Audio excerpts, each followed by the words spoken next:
feeling like a shark in a shrimp tank. Big fish, small pond in the shrimp tank. When it's sink or swim, only option is to win. Hey everybody, welcome to the post-show wrap-up of the Shrimp Tank. You can always catch a replay of the entire interview we did today with our guest Greg Abel, who's the owner of Tailfin on shrimptankpodcast.com. I'm one of your co-hosts, Ted Jenkins. This is my other co-host, Chris Hanks. This was our guest today, again, Greg Abel, which is a fabulous interview. He's an owner of, we call it today, marketing, PR, advertising, creative strategy to help you in your business. And he gave some unbelievable answers today that you should certainly check out at shrimptankpodcast.com. Now, Greg, we talked on the show, you talked about this idea of people having fun in the workplace, and I think it begs to helping people understand culture. And so how would you recommend for a business owner that may only have a few employees or starting up a business to create that culture of having fun while work is actually getting done? Well, I think you have to be pretty deliberate about it. And it doesn't mean you have to bring in ping pong tables and skateboards and all the rest of it. But I think if you make time to have some fun, to really kind of understand what you're all about. I mean, I'm fortunate. I'm in a business where fun is sort of ingrained, but we have clients that we've actually helped encourage and coach them on how to put some moments in the week, in the day, whether it's a 5 o'clock whistle on Friday or whatever it might be. Because the truth is, if people are having fun, they like coming to work. They like coming to work, they're going to do better work, and they're going to stay with you longer. So it's a really big piece, especially in the service businesses where working with other people is what you do more than anything else. Seems so simple, but so true. Yeah.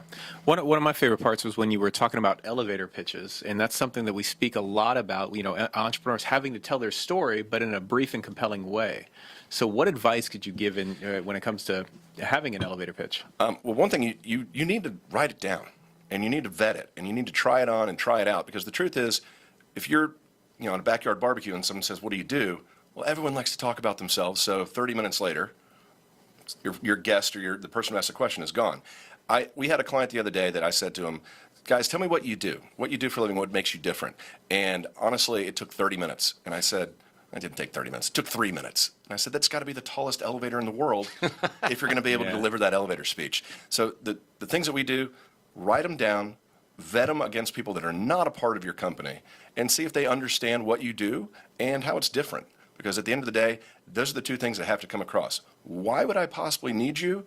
And why is that different than anybody else that I might go to for the same gig? So, folks, you definitely don't want the Sears Tower elevator pitch. We certainly don't want that. Now, one interesting thing, I know that a lot of business owners struggle with this whole idea of hiring Generation Y and millennials. The person that comes at their office on a Monday and they say, how was your weekend? They go, I'm tired. And, it bothers them. But I thought you gave a really compelling answer today about why business owners might want to think about hiring millennials. Yeah, and I think that the thing is, as a post-millennial, I won't tell you my generation, as a Gen Xer, which I never liked carrying that label. I think it's quick and easy for each generation to label the next one as doing it wrong. The truth is, a lot of the millennials that we've had either as a part of our company or even some clients, what I think is important is to realize that they do have a different perspective. The technology and the adaptation and the sort of ingrained nature of change that they have is different than maybe we've had in multiple generations. So very true. Some of the rules that we're used to playing by, the stick with a company for years and years and years, or else your resume becomes sort of a garbage heap, they don't play by those rules. They are much more daring, and they have this sense of, if I don't do it now, I'm going to miss the boat. So I think businesses can kind of tap into some of that ability to really take a risk, not be reckless, but to be able to take that energy and funnel it into a place that it might make a difference. And it can be scary, and it can be a little tiresome to have to deal with some of the yawning and I want to do things differently than you do. But I think if you learn from it, you learn that you can take risks, and you find those people that are really the agents of change that'll make sure that your company doesn't stagnate. And I think that's a big part of it. As a guy that downloaded the Pokemon Go app and actually started to play it, I know it's all too well. Well, thanks so much for coming on and doing the interview today and the post-show wrap-up for the Shrimp Tank. For those folks that are watching today and want to meet the real madmen, the people that actually do this day to day and successfully for small and large companies alike, how can people get in touch with you and your company? It's pretty simple, tailfin.com, or you can email me directly at greg@tailfin.com.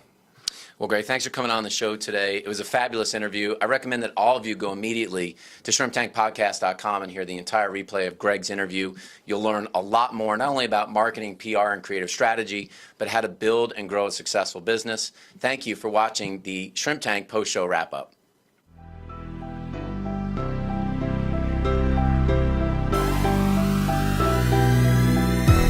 Feeling like a shark in a shrimp tank.